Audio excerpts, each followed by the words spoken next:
Special Edition. Hello and welcome. Thanks very much for joining us on this special broadcast. I'm Padmaja Joshi. The whole country, it seems, is undergoing a moment of collective catharsis. A movie, Kashmir Files, has turned the page on what we had known but perhaps refused to acknowledge for 32 years.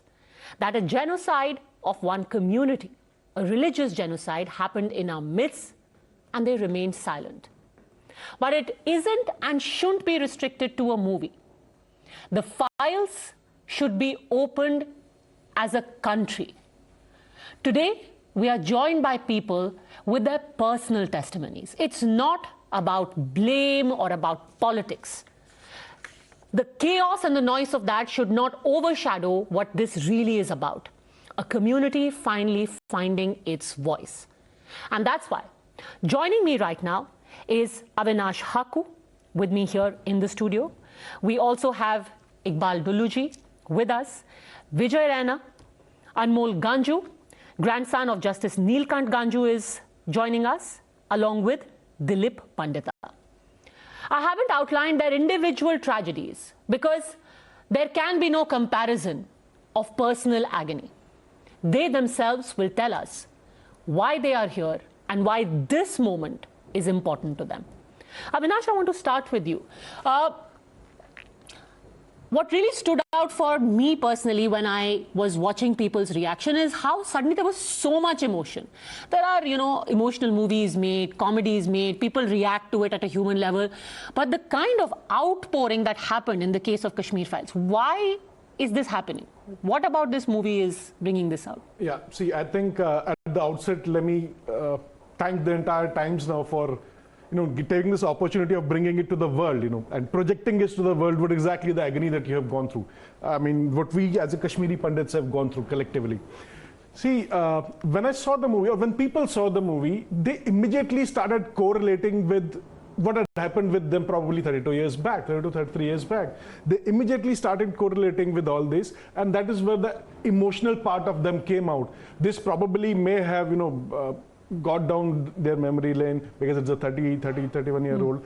Suddenly seeing something on the screen, they started recollecting all the moments that they have lived through, the hardships that they have faced during that time. And this is where probably, people started getting emotional. They started crying. Even when I watched movie, trust me, I couldn't be in the theater for more than 10-15 minutes. I came out, again went in, I couldn't correlate, I didn't connect, I came out. My wife was crying, my 17-year-old son was crying, the entire people in the hall were crying, and they kept on crying till the end of the movie itself.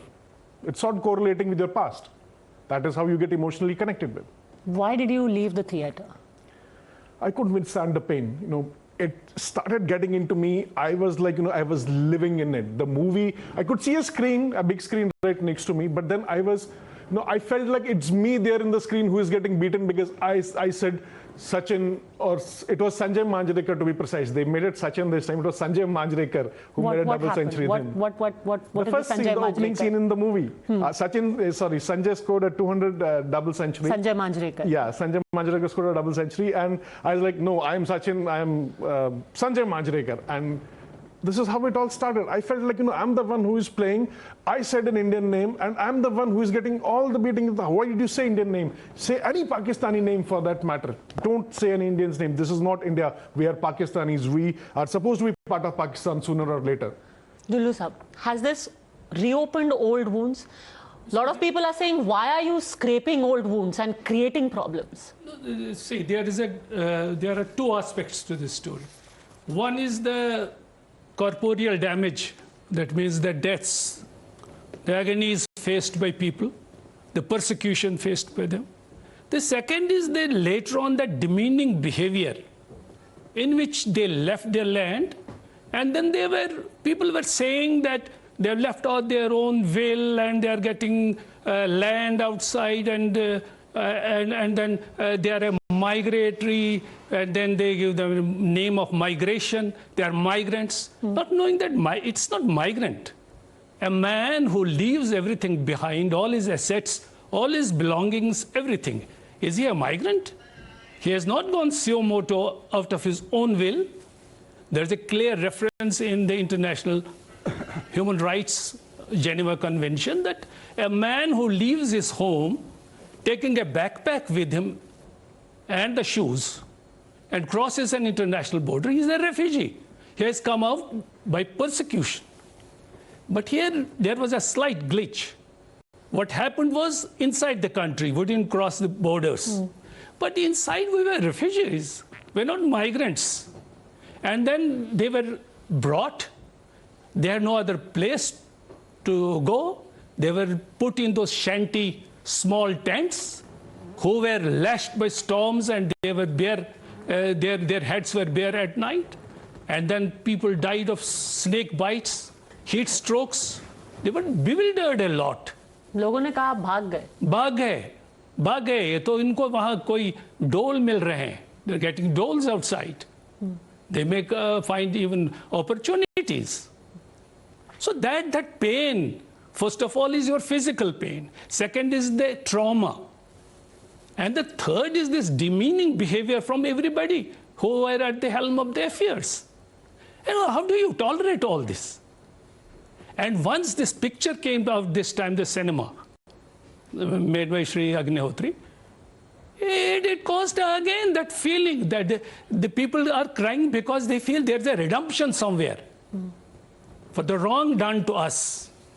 And redemption to that hate which we have and that demeaning behavior which we have suffered. It's a redemption from that. And that's why they are just, correlating them with those scenes there and that behavior outside and the apathy shown by the government and those agencies. Tell me, can it happen that there's a low-key violence going on for years and the quarters that should know it, they don't know it? Or they were hiding it behind a fog, behind a veil, and they were shrouding it. And then those three poetic words were coined always, that Kashmiriyat and then secularism, insaniyat. What is Kashmiriyat for you? कश्मीरियत यही है कि आप या तो मुसलमान बनिए, सीधा सीधा वर्डिंग्स अगर बोलेंगे, या तो हमारे साथ कन्वर्ट हो जाओ आप, नहीं तो भाग जाओ. Same thing happened in 1990. हम अपने घरों में थे, all of a sudden during night time, कोई 10 बजे का टाइम था, आवाज़ें आ गई.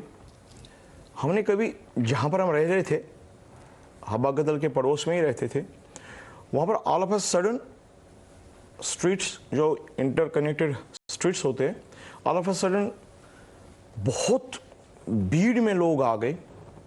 It was during night time, 10 सवा 10 के बजे टाइम था. तो नारे तकबीर अल्लाह अकबर, हम क्या चाहते आज़ादी.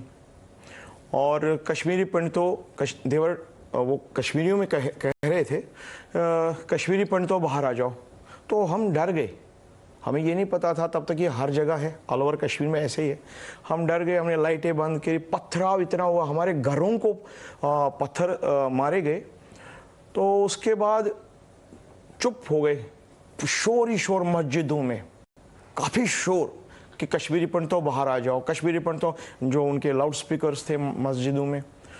वेरी नेक्स्ट मॉर्निंग कर्फ्यू हुआ, मारने लगे. हम टीवी पर देखते गए. तो उससे पहले की वाक़या है कि हम 1990 की बात कर रहे हैं. 15 अगस्त 1989 हवा कदल में ही पहला बॉम्ब ब्लास्ट हुआ. मॉर्निंग में मैं वेजिटेबल्स लेने गया था. वो जो ब्रिज है वहाँ पे, ब्रिज से पहले भी सब्जी वाले होते थे, सेम वेजिटेबल्स. उस पुल के पार भी सेम वेजिटेबल्स. हम पहुँचे, हमारे कश्मीर में एक सब्ज़ी है, वेजिटेबल है, जिसको हम गांठ गोभी बोलते हैं, कड़म बोलते हैं. तो मैं गया लेने के लिए, घर वालों ने भेजा था मुझे लेने के लिए. मैं गया लेने के लिए, तो स्पेशली मैं एक वेंडर के पास गया, रेडी वाला था. मैंने कहा ये दे दो. तो वो उसके पास था वो आइटम, उसने दिया नहीं. उसने बोला आप पार चले जाओ, वहाँ पर ले लो आप. मैं पार चला, ब्रिज को पार कर गया. पार करने के बाद वहाँ पर एक और वेंडर था, वो खाली रेडी थी, वो खुद नहीं था, वो दूर था. दो I was at that time 24 years old. तो इन द मीनवेल वहाँ पर और भी कश्मीरी पंडित्स आ गए, लेडीज़ आ गई. सुबह 6 सवा 6 का टाइम था. तो वो भी कहने लगे. मैंने कहा दे दो फिर. बोलो छांटो छांटो आप तब तक. पर हमें तो पता नहीं था क्या होना है. कुछ 10-15 मिनट के अंदर अंदर वहाँ पर बॉम्ब ब्लास्ट हो गया. मैं वहीं पर था. बॉम्ब ब्लास्ट हो गया, मतलब अंधेरा छा गया वहाँ पे. तो वहाँ पर मेरे को पता नहीं कि मेरे को क्या हो गया. मैं देख रहा हूँ वहाँ पर ओल्ड एज की हमारी माताएं थी, कश्मीरी पंडितानी थी, वो गिर गए. और भी बुजुर्ग लोग थे. मंदिर में हम जाते हैं मॉर्निंग में, वो थे वहाँ पर स्पेशली, क्योंकि गांठ गोई खास तौर पर ज़्यादातर कश्मीरी पंडित ही खाते, तो वो उनकी भीड़ थी वहाँ पे. तो मैंने एक कश्मीरी औरत को देखा, और दो she was relative to us, थोड़ा दूर का था. मैंने उनको घर तक छोड़ दिया. जब मैं घर पे छोड़ते वो बेचारी लंगड़ा के चली गई. मैं देखा उसको ब्लड थोड़ा सा चल रहा था पैर में. मैं उनके घर से आ गया तो मैंने देखा मेरी चप्पल में थोड़ा सा गम जैसा है. तो मैंने कहा ये क्या हो रहा है. अंधेरा था तो मैंने देखा टांग की तरफ, मेरा पूरा खून ही खून था मेरे टांग पे, ऑल ओवर लेग पूरा ब्लड था. तो बह रहा था. उसके बाद मैं बैठा, वहां से वो गाड़ियां आ गई. तो आप कह रहे हैं ये प्लान किया गया था? तो ये प्लान था, पूरा प्लान था, क्योंकि और ये 89 में हुआ. ये 15 अगस्त. पर लोग तो कह रहे हैं कि 90 में सारा वायलेंस शुरू हुआ. नहीं, मैं पहली बार कह रहा हूँ कि ये 50 मैं उससे पहले भी हुआ. अगर हम पीछे जाए तो 85 में हमारे टेम्पल्स को जलाए गए वहां पर. मैं कह रहा हूँ इस 90 से पहले की बात है. 15 अगस्त मेरे साथ जो हुआ है. तो फिर हॉस्पिटल ले गए मेरे को. फिर नेक्स्ट डे मैं देखा वो हॉस्पिटल में पड़ा हुआ, वो पेपर में मेरा फोटो वोटो लगा हुआ था. बट मैं बच गया वहाँ से. सेकंड थिंग, मेरे को ये वाकई याद है. सेकंड थिंग, मेरे फादर दूरदर्शन में काम करते थे. उनके साथ उनके कलीग डायरेक्टर लसकोल जी, जिनको बाद में मारा गया था गोलियों से. लसकोल जी का घर मेरा घर एक जैसा, मतलब साथ साथ ही थे. तो ये पुलिस एस्कॉर्ट की गाड़ी में जाते थे ऑफिस.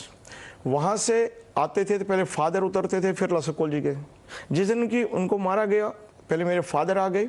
मेरे फादर घर के अंदर गए, लसकोल जी चले गए. टीवी देखा, टीवी ऑन किया तो उन्होंने देखा, वहाँ पर देखा हमने तो कि लसकोल जी को गोलियों से मारा. He has been shotted. तो फादर को मैंने बताया, मैंने कहा अंकल जी को ऐसे गोलियों से मारा. उन्होंने देखा, ही वॉज शॉक्ड, क्योंकि उनके लिए वो डायरेक्टर ही नहीं, वो हमारे फैमिली रिलेशन भी है. मतलब उनके डायरेक्टर भी थे, भाई जैसे थे. और वो आंसू आ गए उनको. इन द मीनवाइल इसी 2-3 मिनट के अंदर अंदर हमारे बाहर, घर के बाहर दीवार से, बाउंड्री वॉल से, वहाँ से लोग आ गए. वो जो लोकल्स थे, कोई कह रहे ना कि वो बाहर के थे, अफगानी थे. मैं फिजिकली बता रहा हूँ, वो हमारे लोकल थे, हमारे घर के, जिनके साथ हम पले बड़े थे, जिनके साथ हम क्रिकेट मैचेस खेलते थे, स्कूल जाते थे, कॉलेज ही जाते थे, वही लोग थे. उन्होंने नाम बुलाया, मेरा निकनेम से नाम बुलाया. बोला कि आपका फादर कहाँ है. मैंने कहा वो यहाँ पर नहीं, वो जम्मू चले गए. तो वो बोले कि नहीं, उनका डायरेक्टर को गोली से मार दिया गया. तो मैंने कहा मुझे तो पता नहीं. ऐसे बातें होती रही, तो वो चले गए. But with in half an hour हमारे पड़ोसी ही, मेरे को आज भी नाम याद है, मैं कहीं भी बोलता हूँ मैं, नाम याद है. वो आ गए, बैक डोर से आ गए. वो उन्होंने दरवाज़ा खटखटाया तो बोले आपके फादर कहाँ हैं. तो मैंने कहा मेरे फादर तो यहाँ पर है ही नहीं, वो चले गए जम्मू. बोले डायरेक्टर को मारा. मस्जिद में अभी बात चल रही थी कि अब दूसरा नंबर उनको करो, किसी तरीके से रात के सुबह उसका ख़त्म होना चाहिए. तो अगर फादर आपके है यहाँ पर, उनको निकालो. तो मैं कहा नहीं, यहाँ पर तो है ही नहीं, वो जम्मू गए हैं. इन दिन में वो चले गए. फिर हमने, मेरे अंकल आंटी थे वहाँ पर, उन्हीं को दूसरे पड़ोसी थे, वो भी मुसलमान ही थे. उनको भी ये पता था. उनको हमने बोला कि अब हम कहाँ जाएंगे. तो उन्होंने कहा आपको कपड़ा बांध देंगे. तो उन लोगों ने हमारा कपड़ा बांधा. हमारा कपड़ा ऐसे बांधा जैसे हमारे को या तो फांसी लगनी थी कहीं जगह पे. मतलब जैसे चोर लोग होते हैं, चोरों को जैसे पकड़ के ले जाते हैं. And my father, my mother and me, हमारे को गाड़ी में ऐसे धक्का दे के बिठा दिया. तो हम बैठ गए. थोड़ा सा बादामी बाग से पहले बादामी बाग से कंटेनमेंट एरिया, जब वहाँ पर पहुँच गए तो ड्राइवर ने बोला कि यहाँ पर पेट्रोल ख़त्म हो गया, पेट्रोल डालना है। तो मैंने कहा, मैं छोटा था, वही 23-24 साल का था, मैंने कहा पेट्रोल क्यों ख़त्म होगा, आपने तो पूरा भरना चाहिए था। बोला अब चुपके से बैठो। मेरी मदर को बिंदी लगी हुई थी, मेरी मदर को ड्राइवर ने बोला कि आप बिंदी को हटा दो जल्दी, गुस्से में बोला, नहीं तो वहीं पर मार दे जाओगे। मेरी मदर ने वो बिंदी हटाई, साइड पे रख दी। आगे गए तो पेट्रोल कुछ नहीं डालना था उसको, बट वहाँ पर कुछ टीम थी, वही लोग थे, 3-4 लोग थे। उन्होंने मेरे ड्राइवर से पता नहीं क्या पूछा, कितने हैं, तो इन्होंने बोला कि 3 लोग हैं। इन्होंने बोला इनको भी वहीं पर उसी गड्ढे में डाल दो, इन तीनों को भी। अब किस गड्ढे में डालना था मेरे को आज तक नहीं पता चला, बट आगे जैसे चलते गए तो हम फिर बानिहाल तक पहुंचा दिया। हम सेफली बानिहाल तक पहुंच गए। बानिहाल में जब पहुंच गए तो वहाँ पर ट्रक्के वक्त जा रहे थे। इन द मीनवाइल वहाँ पर एक लेडी थी, बुजुर्ग लेडी थी, उनके साथ उनका लड़का भी था। तो मेरी मदर को शायद जानते थे, वो अपनी स्टोरी रोते पीटे थे, वो रोने के अलावा तो कुछ भी नहीं था। आज भी हमारे आंखों से आंसू ही आ रहे हैं। तो उन्होंने बोला मेरी 2 बिटियाएँ हैं, मेरी लड़की है वहाँ पर छानपोरा में। तो बोला वो फंस जाएंगे, मेरी लड़की है, वो बहुत रोई।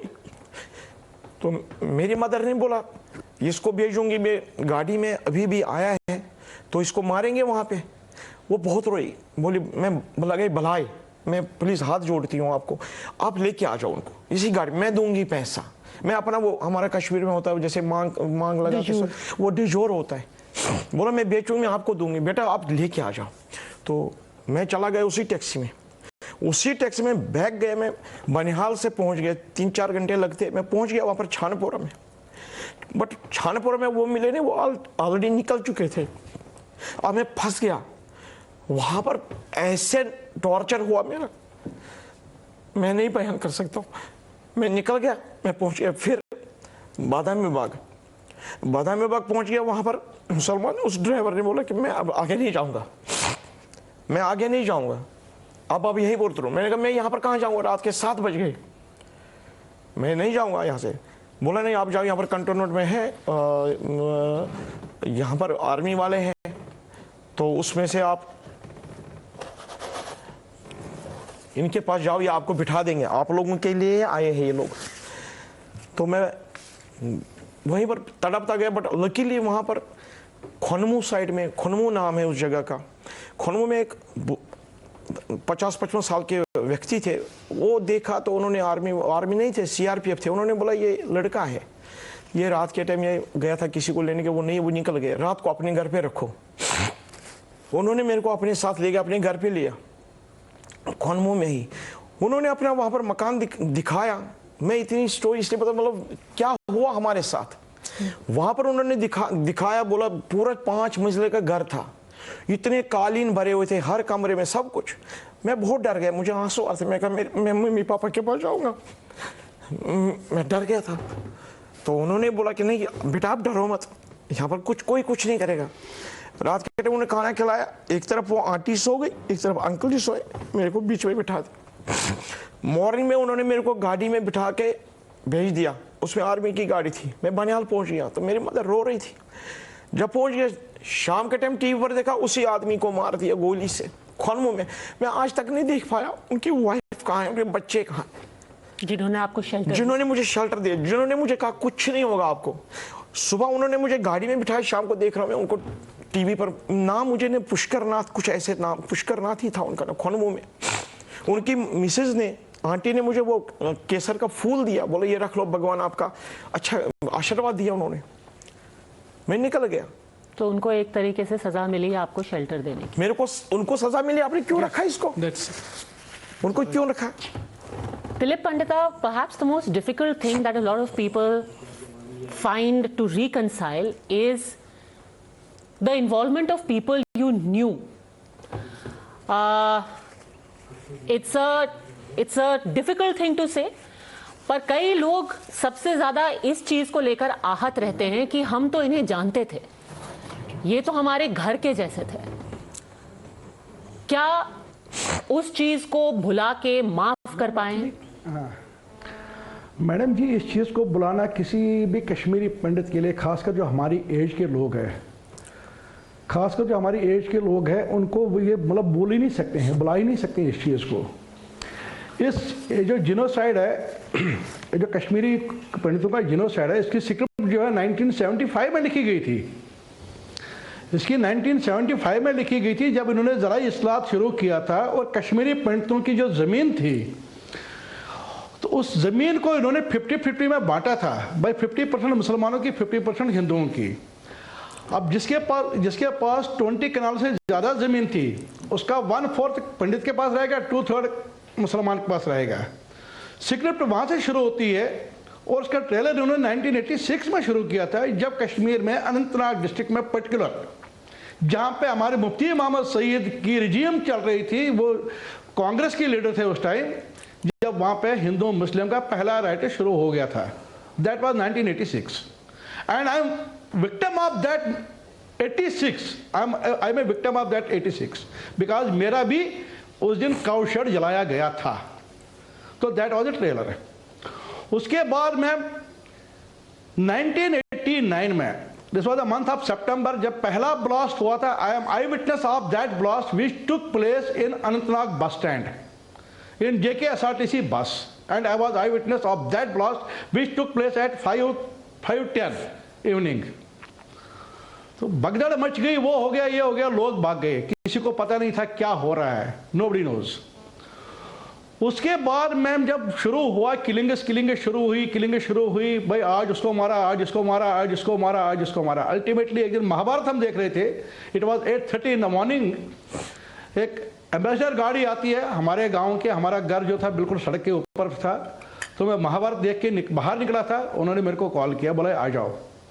तो जब मैंने देखा तो वो काका लोग थे, उनके हाथ में गन थी, भाई हमें द्वारकानाथ का मकान दिखाओ। द्वारकानाथ के मकान में ले गए उनको, तो वहां पे उन्होंने जो टॉर्चर उन लेडीज के साथ किया वो भगवान ही जानता, वो मेरी आंखों ने देखा। उसके बाद मैम जब वो बाहर निकले वहां से, पूरे गांव को बोला भाई आज शाम तक खाली होना चाहिए। And it was 3:30 morning when we left our village, when we left our house. Madam ये सेक्युलर लोग कहाँ थे उस टाइम, कहाँ था मीडिया, कहाँ था, कहाँ थे हमारे सेक्युलर जो आज की बोल रहे कि कश्मीरी मुसलमान भी मर गए। कश्मीरी मुसलमान को किसने मारा? हिंदू ने मारा। आज तक किसी हिंदू ने किसी चिड़िया को मारा? अपवाद के रूप में हमें बताइए किस कश्मीरी पंडित ने मुसलमान को मारा आज तक? But Kashmiri Pandit was killed by Muslim. Madam ji, I have lost my son in 2019, 2nd of July 2019। आज तक मैं धक्के खा रहा हूं, मेरे को जस्टिस नहीं मिल रहा। And that was killed bye these radicalised persons. ये कौन सा जहाद है? ये कौन सा जहाद है? आप बेकसूर को मारो। किस जहाद में लिखा है? किस कानून में लिखा है? किस इस्लाम में लिखा है? इस्लाम में भी कहीं पे नहीं लिखा है किसी इंसान को मारो। क्यों मारा इन्होंने कश्मीरी पंडित को? क्यों मारा है? उन औरतों के साथ रैप क्यों किया? ये तो बोलते कि जिना हलाल हराम है हमारे इस्लाम में। वो जिना क्यों हुआ? क्या वो मुसलमान नहीं थे उस टाइम? मैंने ये बोल रहे कि हमें हलाल खाना है। व्हाट इज हलाल? कश्मीरी पंडितों की प्रॉपर्टी वो हलाल है इनके लिए। कश्मीरी पंडितों की लड़कियां वो हलाल है इनके लिए। कश्मीरी पंडितों की बीवियां वो हलाल है इनके लिए। मैडम अगर आप ठीक है इस्लामिक चल रहे हो, आप अपनी इस्लाम पे चलो, हम भी मजहब पे चल रहे हैं, लेकिन ये कौन सा जहाद है? आप किसी बेगुनाह को मार रहे हो। मैडम जी 32 साल हो गए। 32 साल में हमारे 7 प्राइम मिनिस्टर बदल गए मैम। क्यों नहीं हो रहा? कोई प्रोब क्यों नहीं हो रहा है? आज तक मुझे कोई भी एक केस बताइए जिसकी FIR हुई है और FIR को लॉजिकल एंड तक पहुंचाया गया। आज तक मुझे कोई भी कोर्ट केस बताइए किसी चीज में, किसी में FIR उन्होंने ये चार्जशीट उन्होंने दाखिल की है और उस चार्जशीट में किसी को कन्विक्शन हुआ है। क्यों नहीं हुआ मैम? बिटा कराटे आपके ओपन मीडिया में बोल रहा है कि भाई मैंने 20 को मारा। तो मैडम उससे आगे उससे और क्या एविडेंस कोर्ट को चाहिए? क्यों नहीं? Why he was not hanged? Yasin Malik जिसको हमारे प्रधानमंत्री बिरयानी खिला रहे हैं, वेलकम कर रहे हैं, रेड कार्पेट बिछा रहे हैं, मैडम उसको क्यों नहीं मारा गया? उसको क्यों नहीं जेल भेजा गया?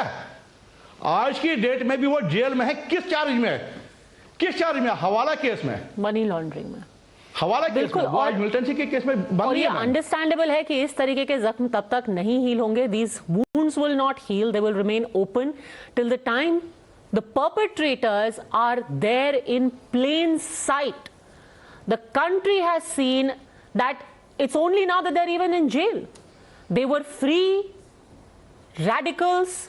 They were being feted. They were being called Mandelas and Gandhi of Kashmir. I also want to bring in Anmol Ganju, because Anmol Ganju, the other thing that is being said is that this is a partial telling of history.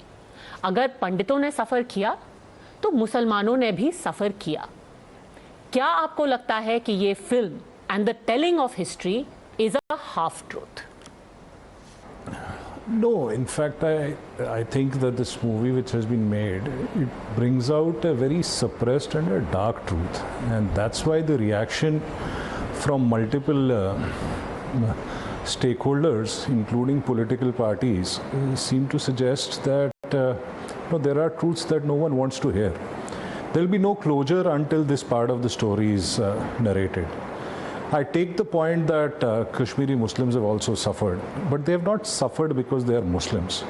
No one killed someone because his name was Muhammad Afzal. Someone did get killed because his name was Pushkarnath or Dwarkanath, or identity was that of either a patriot or a non-Muslim.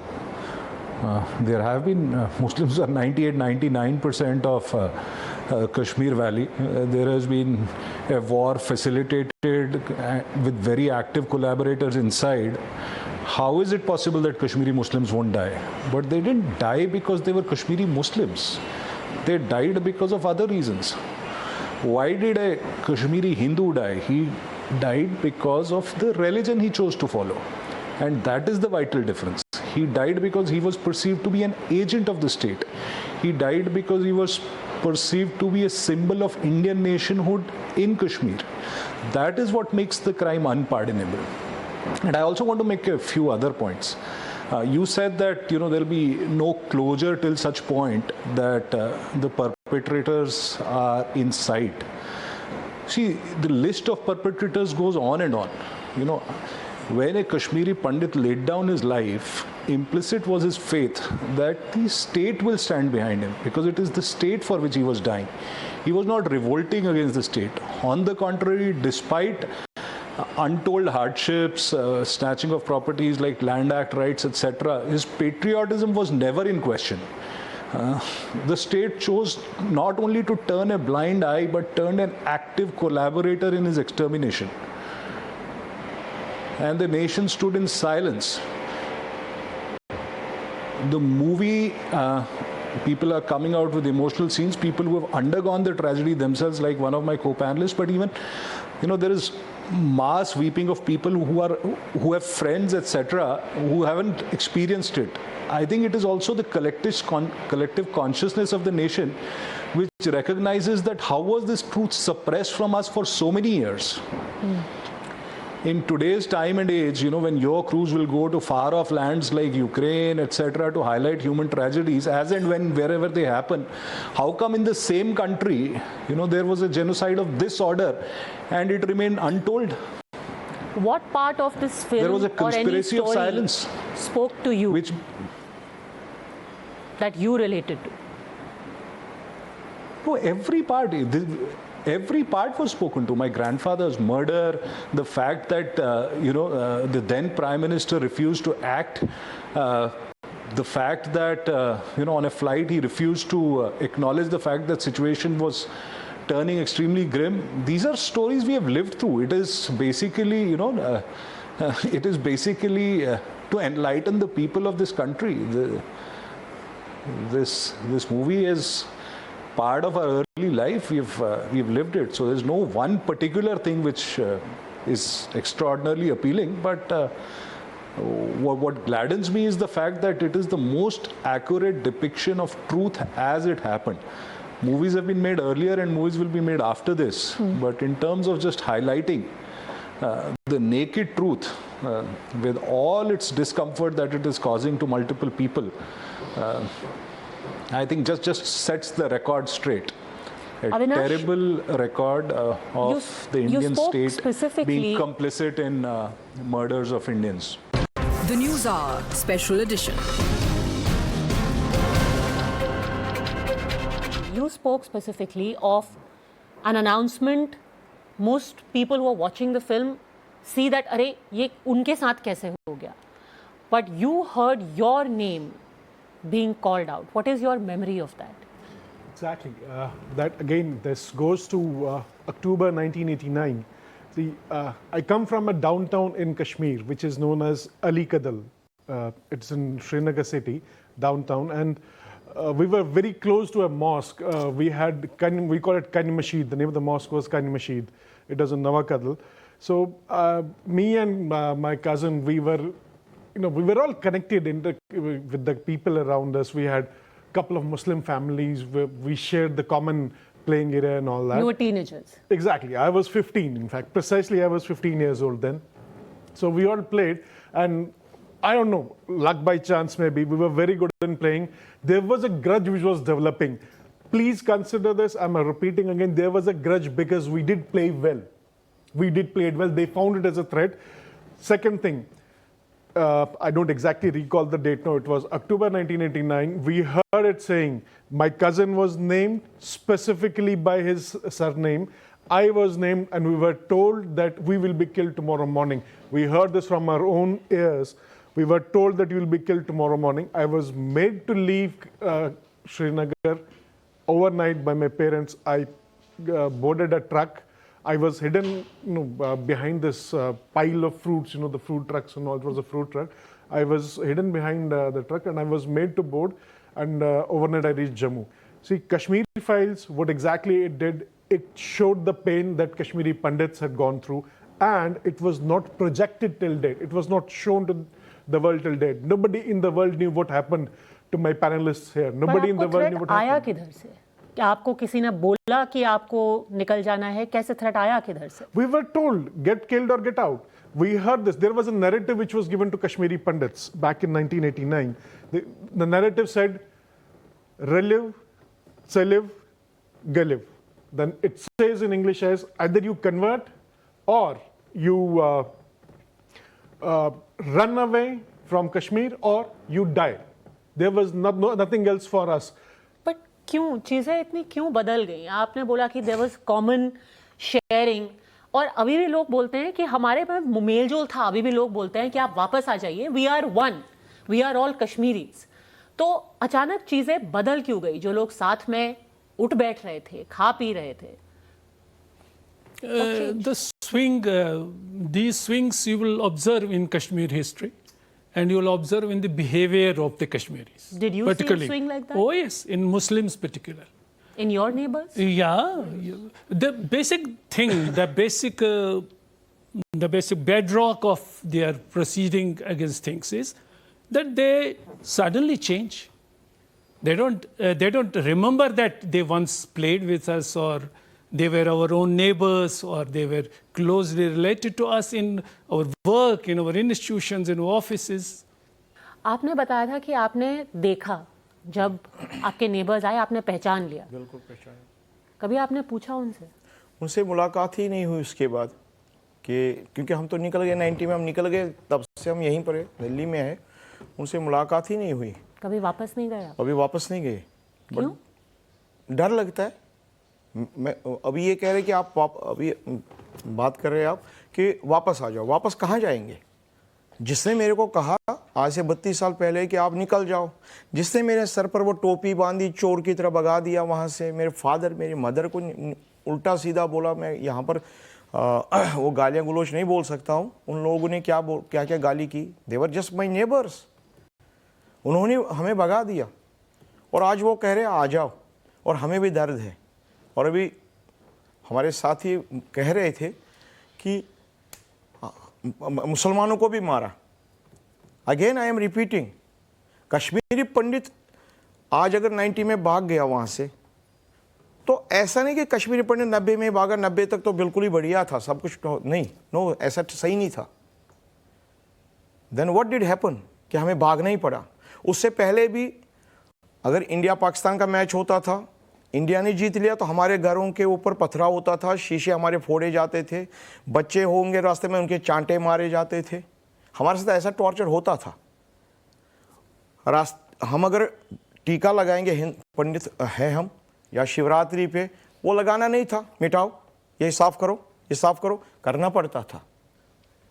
फिर finally जब 90 में उन्होंने straight घरों के अंदर घुस के गोलियों से बूंदना शुरू कर दिया, that made us compelled to leave the valley.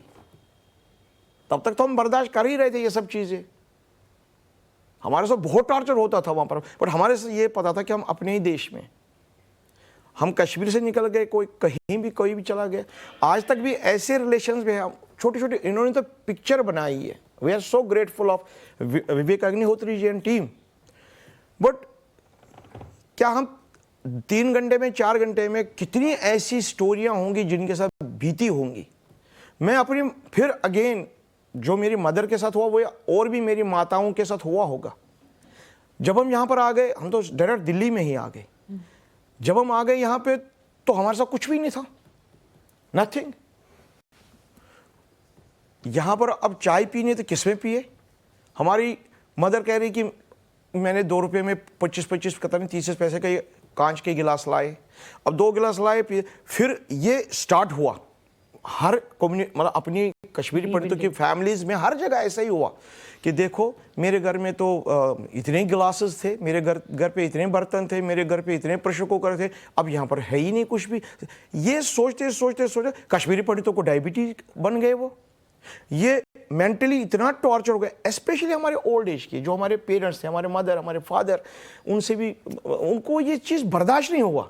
उसके बाद का जो ट्रॉमा था, मैं कह रहा हूं कि पीटीएसडी, जो एक कलेक्टिव पीटीएसडी। मेरी रिक्वेस्ट है विवेक अग्निहोत्री जी अगर ये स्टेप उठाए, ये पिक्चर देखे, मैं कह रहा हूं कि ये ठीक है, आपने दिखाया है कि 90 में हमारे साथ क्या हुआ, बट एक इसका और पिक्चरों का भी तो बनाते हैं, गोलमाल 2, गोलमाल 3, गोलमाल 4 या और भी बनाते हैं, इसका भी आप बना दीजिए। आप उसके बाद पार्ट नंबर 2 बना दीजिए। क्या हुआ मेरी मदर के साथ हुआ, वो सोचती गई, नेचुरली और भी हमारी माताओं के साथ ऐसा हुआ होगा। मैं अनमोल गांजू से भी पूछना चाहती हूँ, is there a sense of, I don't know what word to use, but this thing is that this is about hating a community, about demonizing Muslims, about ghettoizing them and putting them in the dock 32 years later. Is this hate? No, this is not hate. The fact is that this is an accurate depiction of truth, and it doesn't reflect well on some communities and their conduct. If they feel uncomfortable about it, then so be it. I mean, if my story makes you look bad, if a victim narrates his story and aggressor feels hurt, then victim can only do as much, right? So I think it is too much to expect the Kashmiri Pandit community to suffer in silence the way they have and yet not narrate the story. And you have to also remember that today it is not much that we want in terms of specific things for ourselves. It is only to make the nation conscious of what happened regarding its history. How governments successively slept over issues which were vital to the security of this country. And today you see these Ayatollahs of constitutional democracy talk about right to protest and right to free speech and all of that. You want me to stay silent even when you were there with guns in my house because it makes you look good? Do you want me also to become a part of the propaganda and whitewash of the history like successive governments and multiple institutions, including parts of media, have been? You want me to be an ally in that? I refuse to play that part. I want to finally ask you, Avinash, you have young children. I think. Do you hope, have you ever gone to Kashmir with them? Do you think they will settle in Kashmir? I'll share one of my personal experiences. After I came out in 1989, I still had love for the Kashmir. It goes with every Kashmiri for that day. 2007, with my son, who was 5 years old then, I went with him to Kashmir. We were in a houseboat in Dal Lake, which was managed by, we call it Shikara basically, the houseboat. We were in Shikara. the guy who was, taking us through the tour of houseboat in the Dal Lake, he said, "Aap Kashmiri Pandit lagte ho." Well, my wife is fair. Well, not my wife is fair. He said, "Aap Kashmiri Pandit lagte ho." I said, "हाँ मैं कश्मीरी हूँ."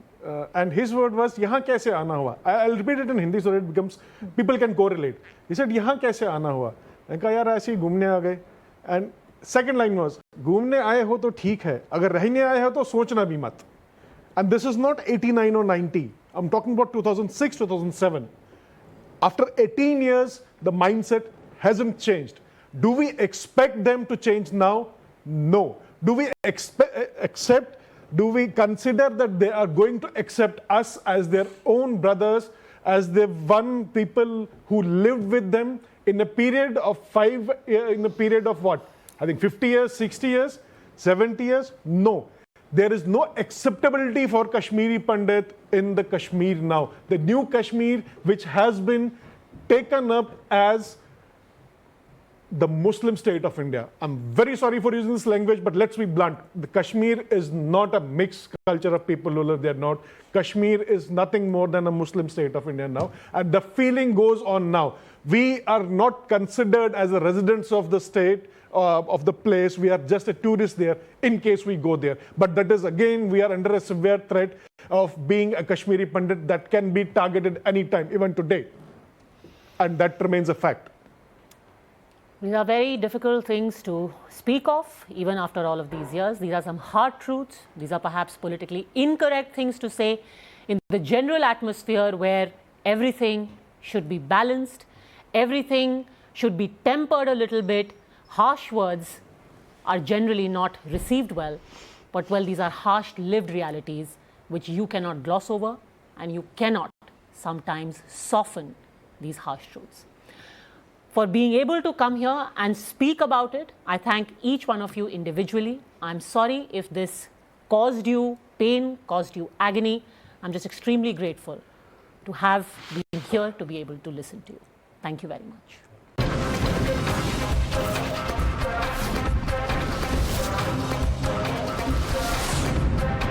The News Hour Special Edition.